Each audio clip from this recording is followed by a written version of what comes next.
Why you should never have avocado toast for breakfast.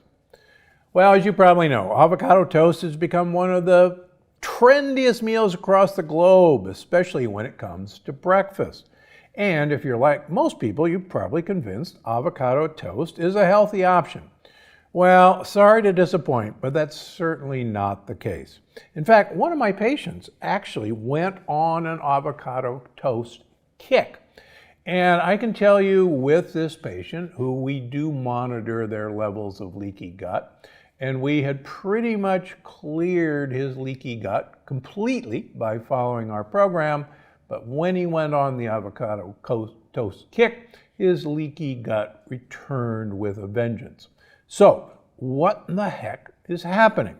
Well, don't get me wrong, avocados are great. You have heard me say on this podcast, avocados are probably the best fruit you can eat. But when it comes to avocado toast, there are several reasons I stay far away. The most obvious is the bread. Unfortunately, bread is loaded with lectins. Lectins, as you know, are those plant proteins that are particularly common in wheat, rye, barley, that are one of the main causes of leaky gut, intestinal permeability. They're incredibly inflammatory. But interestingly enough, whole grains, whole wheat, whole oats, whole rye, brown rice are loaded with wheat germ agglutinin, which is a little tiny lectin that can actually cause major inflammation in your blood vessels, and you don't even have to have leaky gut for it to happen. This opens the door for actually fat cells to store fat. So WGA actually hits on to insulin receptors in fat cells and actually tells fat cells, no matter what you're eating, to please store more fat. Not the sort of thing you want from your food. Plus, bread is loaded with sugar. There are actually 4 teaspoons of sugar in every slice of bread. And as you know, sugar is one of, if not the worst thing for your health. So if you're having 2 slices of avocado toast, you're actually having 8 teaspoons of sugar, which is actually more than you're going to get in the typical candy bar. And I'd be willing to bet that most of you would rather have a candy bar for breakfast than avocado toast. And this sugar is going to make you gain weight like crazy. Remember, these are refined carbohydrates that instantly turn into sugar in your blood. Okay, well, that doesn't sound very good, but what if you have gluten-free bread? Surely that's the answer. Well, as you know, gluten is one of the most common lectins, and it's present in wheat, rye, barley. A gluten-like molecule is present in oats, and wheat germ agglutinin is also present in brown rice. There are thousands of other lectins besides gluten. So, gluten-free bread is a no-go also. Plus, almost all gluten-free breads have more sugar added to make up for the lack of texture in gluten-free breads. Unfortunately, as many of you have listened to me, gluten-free breads are often made with corn, rice, and oats, or other lectin-loaded grain products. Now, there are a couple safe bread options out there. I personally love the brand Uprising Foods, and you can find a link in my new book, Unlocking the Keto Code. Barely bread or bread seriously is also a great option. But bread users beware in general. Whatever you're going to put your avocado on is likely to contain a lot of sugar. Now, it's not just the bread that I have an issue with. Most people order or make their avocado toast with a poached egg or 2 poached eggs. That seems healthy, right? Well, not so fast. First of all, most commercial eggs, even if they say cage-free or free range or anything but, Most commercial eggs come from chickens that are kept in a warehouse that are fed corn and soybeans. And those are lectin bombs that in fact get transferred into the egg. So you're actually eating what the chicken ate. You are what you eat, but you are what the thing you're eating ate. Now, if you're going to eat eggs, please look for pastured eggs or omega-3 eggs. These are chickens that, in the case of pastured eggs, actually went out and ate bugs, which is what they're supposed to do.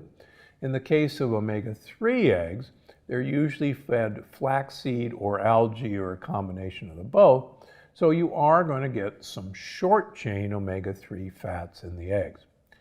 Now recently, as you know, I've been looking at food sensitivities in my patients with autoimmune disease and leaky gut.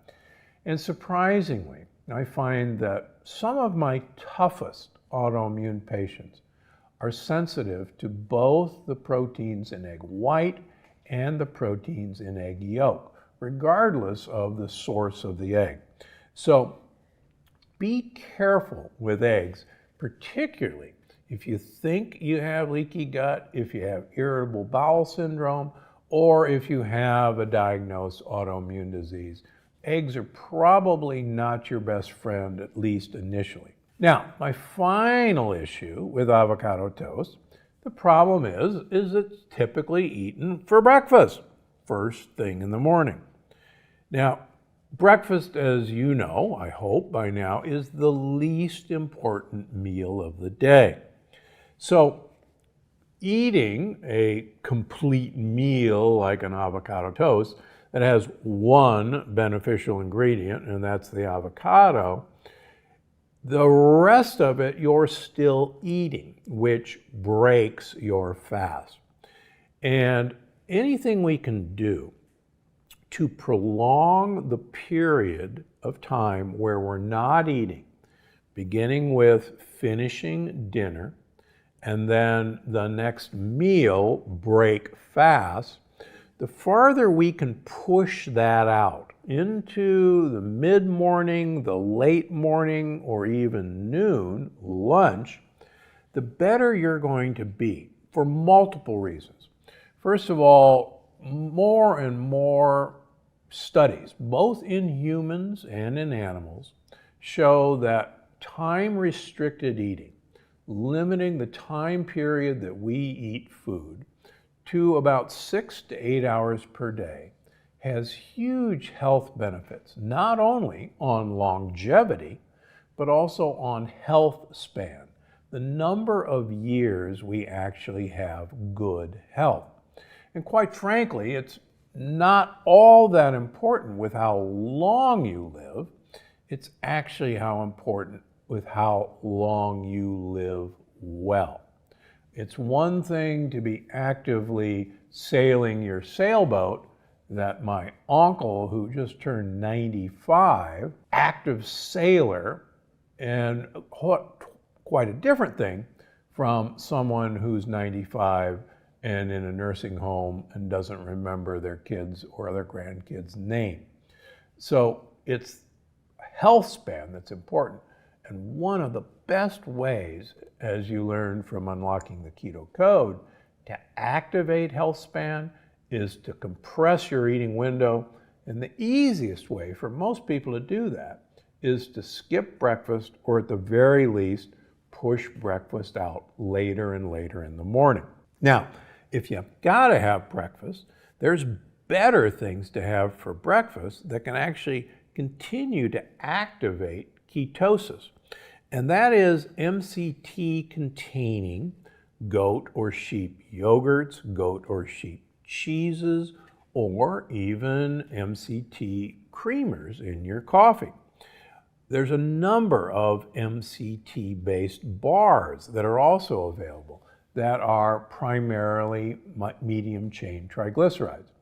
And if you've read anything or followed me, you know that medium-chain triglycerides are a totally different form of fat that actually turn into ketones in your liver when you eat them.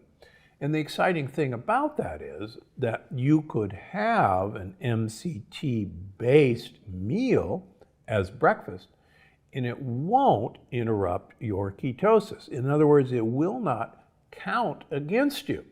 So you can, I hate to use the word, have your cake and eat it too. So if you're going to break your fast, you're much better off with something that's going to continue your ketosis than something that will absolutely stop it, like avocado toast. Finally, if you really want an avocado for breakfast, please have an avocado for breakfast. Scoop it out, mash it up, put a tablespoon of MCT oil in your avocado, put some salt and pepper. That's the way to have your avocado for breakfast. Don't put it on the toast, and preferably, unless you know where that chicken, what it ate and where it got its food that made the egg, you're better off for now avoiding eggs on your avocado toast.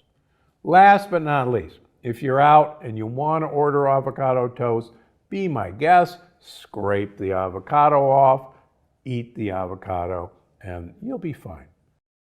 You're definitely going to want to see this one. It turns out that great apes suffered a genetic mutation that allowed them to convert the sugar in fruit, fructose, into fat.